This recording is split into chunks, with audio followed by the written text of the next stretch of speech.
بسم اللہ الرحمن الرحیم۔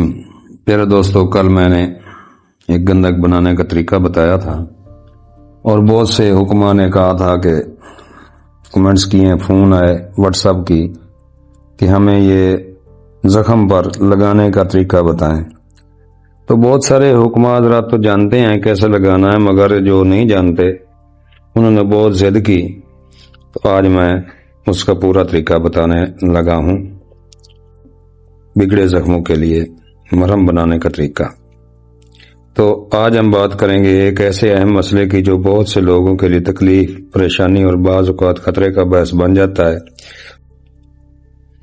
وہ ہے گینگرین، شوگر کے زخم، پرانے نسور اور دیر سے بڑھنے والے زخم۔ یہ ایسے زخم ہوتے ہیں جو عام مرہم یا دوائی سے ٹھیک نہیں ہوتے، بلکہ خاص توجہ اور مناسب علاج کے محتاج ہوتے ہیں۔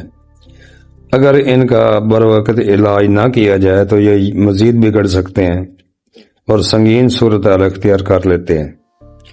آج میں آپ کے لیے ایک ایسا آزمودہ نسخہ شیئر کر رہا ہوں جو روایتی حکمت اور قدرتی اجزاء پر مبنی ہے، اور جسے باقاعدگی سے استعمال کیا جائے تو انشاءاللہ زخموں میں واضح بہتری آ سکتی ہے۔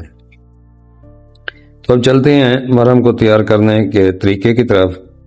گندک موم جو کل ویڈیو میں نے بنائی تھی وہ لینی ہے 20 گرام۔ زنک آکسائڈ، یہ حیدرآبادی ہو کہہ کر لینا ہے 10 گرام۔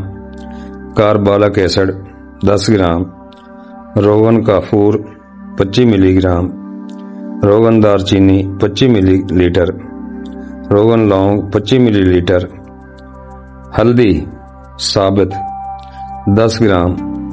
رال سفید 125 گرام۔ برگ ہنا تازہ لے کر سائے میں خشک کر کے وہ ڈالنے ہیں 10 گرام۔ موم دیسی شہد والی، یہ کنفرم ہو کہ دیسی موم والی شہد ہو 50 گرام۔ رسوند خود ساختہ 10 گرام۔ روغن کلونجی 250 گرام۔ کچور 10 گرام۔ تو پیارے دوستو، یہ تھی چیزیں۔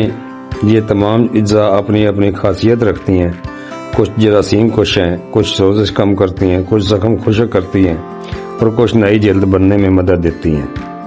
سب سے پہلے موم اور رال کو ایک صاف برتن میں ڈال کر ہلکی آنچ پر گرم کریں۔ خیال رہے کہ آنچ تیز نہ ہو، کیونکہ زیادہ گرمی سے اجزاء کی تاثیر متاثر ہوتی ہے۔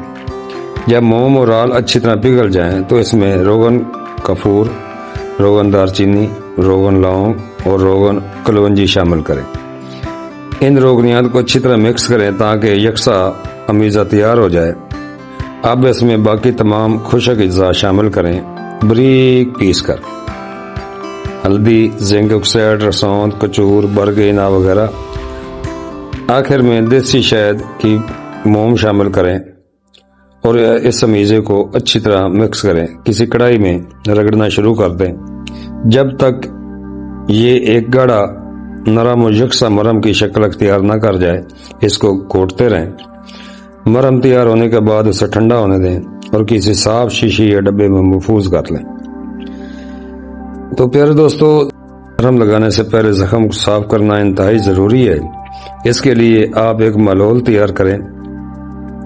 ارکے گلاب لے لیں، نیم کے پتے لے لیں، سفید پھٹکڑی لے لیں۔ ارکے گلاب 2-3 بوتل لے لیں، اس میں 1 مٹھی نیم کے پتے ڈال دیں اور 50 گرام پھٹکڑی ڈال کر اس کو ابالیں۔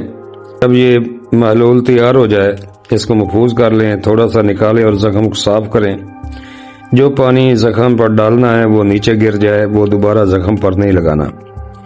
اب اس محلول سے زخم کو آہستہ آہستہ دھوئیں تاکہ تمام میل، جراثیم اور انفیکشن ختم ہو جائے۔ زخم کو دھونے کے بعد اسے مکمل طور پر خشک کریں، کیونکہ نمی زخم کو خراب کر سکتی ہے۔ جب زخم صاف اور خشک ہو جائے تو تیار شدہ مرہم کو نرمی سے زخم پر لگائیں۔ اس کے بعد صاف پٹی کر دیں اور اس عمل کو دن میں 2 مرتبہ دہرائیں، صبح اور شام۔ باقاعدگی کے ساتھ یہ عمل جاری رکھیں۔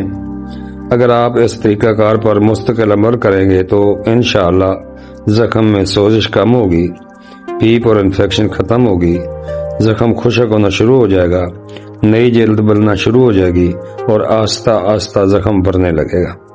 یہ بہت ضروری ہے کہ آپ چند باتوں کا خیال رکھیں زخم کو ہمیشہ صاف اور خشک رکھیں، گندی یا پرانی پٹی استعمال نہ کریں۔ شوگر کے مریض اپنے شوگر لیول کو کنٹرول رکھیں، شوگر کو کم از کم 199 تک، تب زخم ٹھیک ہوگا۔ اگر شوگر کنٹرول نہیں ہوگی تو زخم ٹھیک نہیں ہوگا۔ اگر زخم بہت زیادہ خراب ہو یا بڑھ رہا ہو تو مجھ سے رابطہ کریں، زخم کو چیک کرائیں۔ میرا نمبر ہے 0302 4133 533، طبیعت جدید دواخانہ، ملت روڈ 115 جیم دیال گڑھ۔ یاد رکھیں، قدرت ہر بیماری کا علاج پیدا کرتی ہے، ضرورت صرف صحیح طریقے اور صبر کی ہوتی ہے۔ یہ نسخہ بھی ایک ایسا ہی قدرتی عمل ہے جو برسوں سے استعمال ہو رہا ہے، لیکن ہر انسان کا جسم مختلف ہوتا ہے، اس لیے نتائج میں فرق آ سکتا ہے۔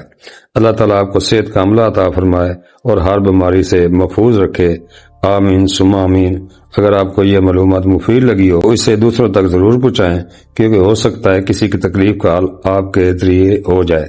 جزاک اللہ، والسلام۔